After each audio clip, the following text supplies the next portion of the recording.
रात के 11 बजे का समय था। शहर की सड़कों पर सन्नाटा पसरा हुआ था। विशाल, जो एक डिलीवरी बॉय था, अपनी बाइक पर बैठे हुए आखिरी डिलीवरी के लिए तैयार हो रहा था। उसका काम लगभग खत्म हो चुका था और वह घर जाने के लिए बेसब्र था। लेकिन तभी उसके फोन की घंटी बजी और उसे एक नया ऑर्डर मिला। वह ऑर्डर एक पुरानी हवेली से था, जो शहर के बाहर जंगल के बीच स्थित थी।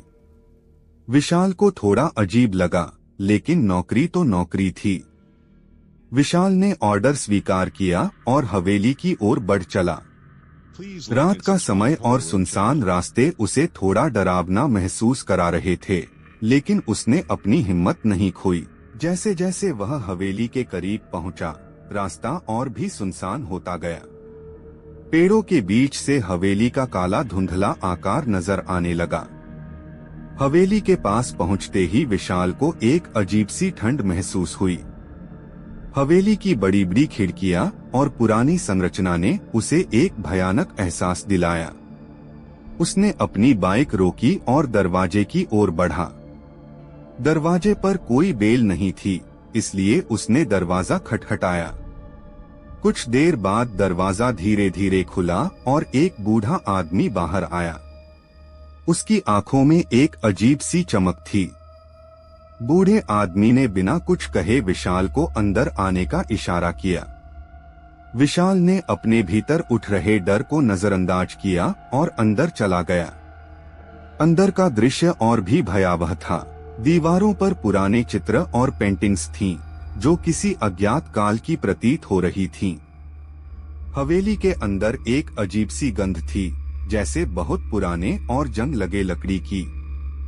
बूढ़े आदमी ने विशाल को एक कमरे की ओर इशारा किया, जहां उसे डिलीवरी देनी थी। विशाल ने कमरे का दरवाजा खोला तो देखा कि कमरे में कोई नहीं था। उसने कमरे के बीचों बीच रखा हुआ टेबल देखा और वहां जाकर ऑर्डर रखा। तभी उसे अचानक एक अजीब सी आवाज सुनाई दी, जैसे कोई उसके पास ही खड़ा हो। उसने पीछे मुड़कर देखा तो कोई नहीं था। उसकी धड़कन तेज हो गई। विशाल ने तुरंत कमरे से बाहर निकलने की कोशिश की, लेकिन दरवाजा बंद हो चुका था। उसने दरवाजे को जोर जोर से खटखटाया, लेकिन कोई जवाब नहीं मिला। तभी उसे किसी की हंसी सुनाई दी, जो स्पष्ट रूप से किसी छोटे बच्चे की थी। उसने इधर उधर देखा, लेकिन कोई बच्चा नजर नहीं आया।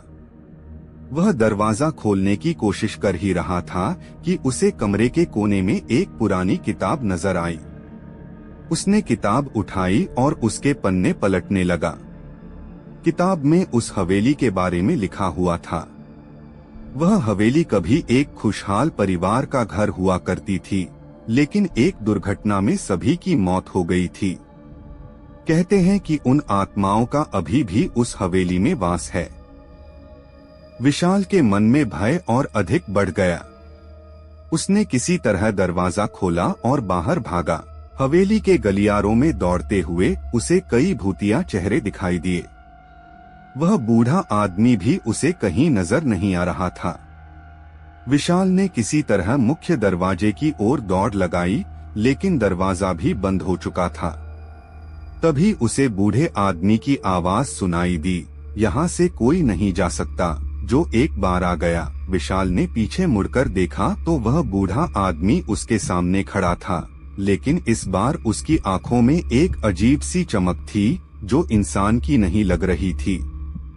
विशाल ने हिम्मत जुटाई और उस बूढ़े आदमी को धक्का देकर दरवाजा खोलने की कोशिश की।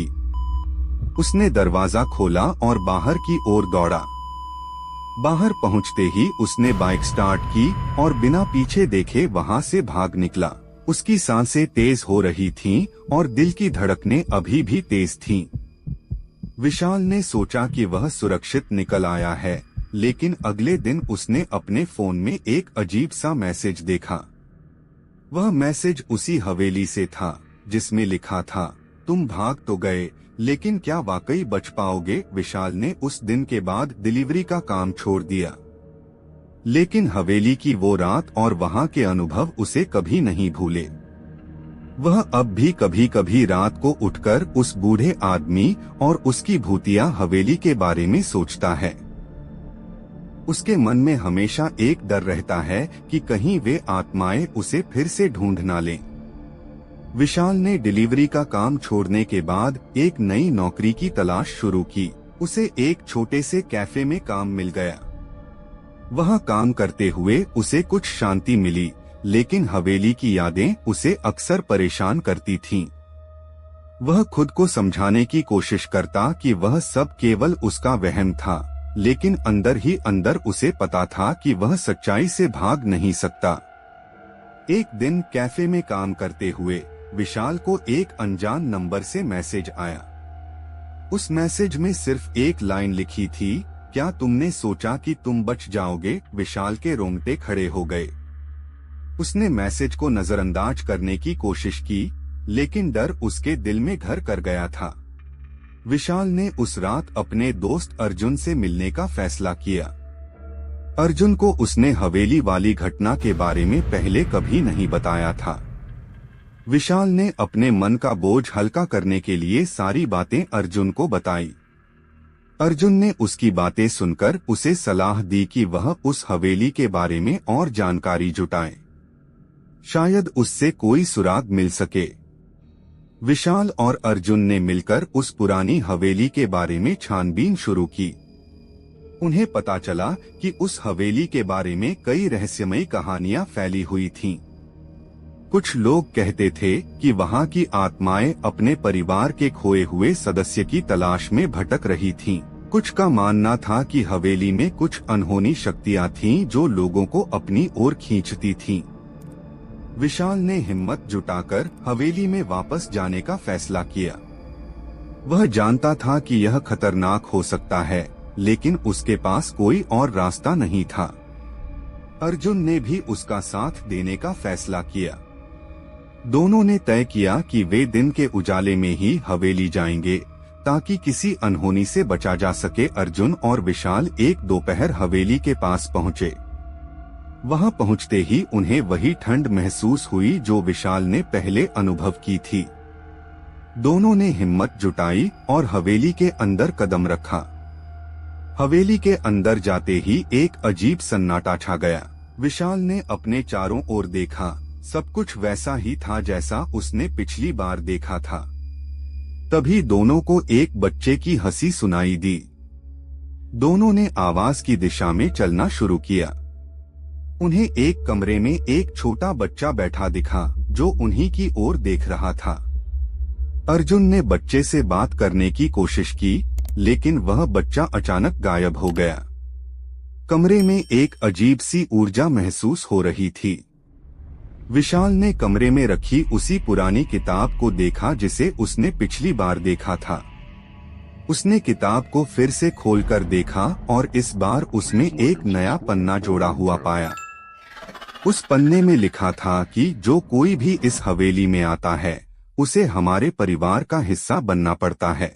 विशाल और अर्जुन ने कमरे से बाहर निकलने की कोशिश की, लेकिन दरवाजा फिर से बंद हो गया।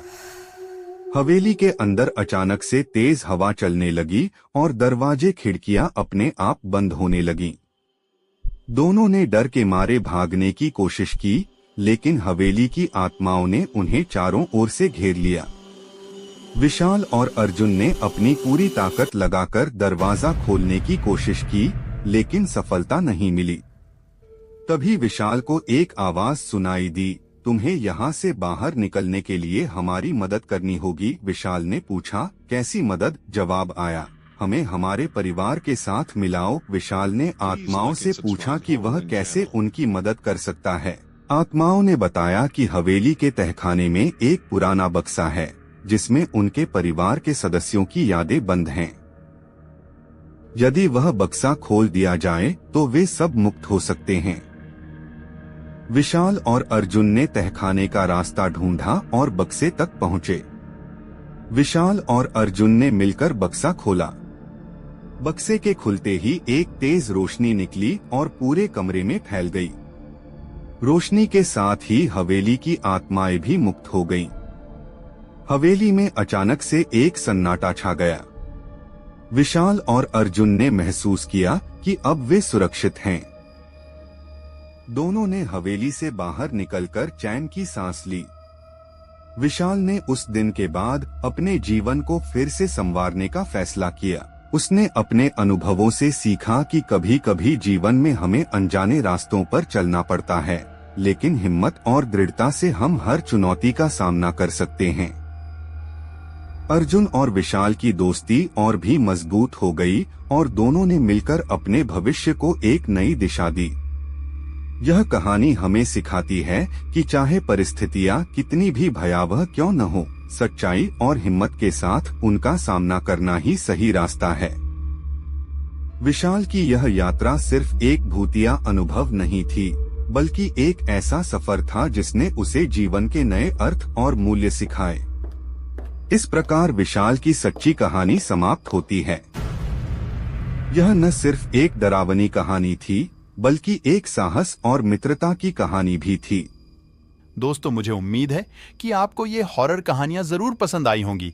दोस्तों, इसी तरह की सच्ची घटनाओं वाली हॉरर कहानियां सुनने के लिए चैनल पर नई हो तो सब्सक्राइब करें। वीडियो पसंद आई हो तो लाइक करें। मन में कोई भी प्रश्न हो तो कमेंट करें। धन्यवाद।